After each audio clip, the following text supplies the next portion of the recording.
ഇന്ന് നമ്മൾ വന്നിട്ടുള്ളത് 2011 പോളോ പെട്രോളാണ്. കസ്റ്റമർ കംപ്ലയിൻറ്റ് ഓയിൽ ലീക്കേജ് എന്ന് പറഞ്ഞാണ് ഷോപ്പിൽ വന്നത്. നമ്മൾ കാർ ലിഫ്റ്റ് ചെയ്തു. മെയിനായിട്ട് ഈ വോക്സ് വാഗൺ വണ്ടികൾക്ക് കാണുന്ന ഒരു ലീക്കേജാണ് ഫ്ലൈ വീൽ സീൽ പോയിട്ടുള്ള ലീക്കേജ്. ഇതും അത് തന്നെയാണെന്നാണ് ഞങ്ങൾ ഐഡൻറ്റിഫൈ ചെയ്തത്. ഫ്ലൈ വീൽ സീൽ റീപ്ലേസ് ചെയ്തു. അതുപോലെ തന്നെ കസ്റ്റമർ കംപ്ലയിൻ്റ് ആയിരുന്നു, ബാക്കിൽ നിന്ന് ഭയങ്കര സൗണ്ട് എന്ന് പറഞ്ഞിട്ട്. ഞങ്ങളത് ഐഡൻറ്റിഫൈ ചെയ്തപ്പോൾ അതിൻ്റെ ഷോക്ക് പോയതായിരുന്നു. പുതിയ ഷോക്ക് രണ്ടിനെ റീപ്ലേസ് ചെയ്തു.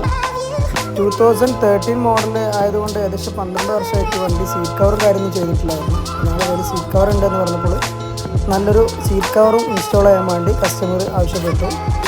ഞങ്ങൾ സീറ്റ് കവറും ചെയ്തു. ഓയിൽ ലീക്കേജ് കംപ്ലയിൻറ്റ് ക്ലിയർ ആയിക്കണോ എന്നറിയാൻ വേണ്ടിയിട്ട് ഞങ്ങളൊരു അണ്ടർ ബോഡി വാഷും ചെയ്തു. കാറിൻ്റെ കീ ഒക്കെ പറ്റ കംപ്ലയിൻ്റ് ആയിരുന്നു. ഞങ്ങൾ ഹൈലി ക്വാളിറ്റി ഉള്ള ഒരു കീ പൗച്ചും ഇതിലേക്ക് ആഡ് ചെയ്തു.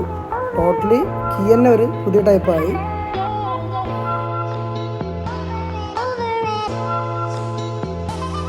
ഇതുപോലത്തെ നല്ല ക്വാളിറ്റി വർക്കിന് വേണ്ടിയിട്ട് ഞങ്ങൾ കോൺടാക്ട് ചെയ്തോളൂ.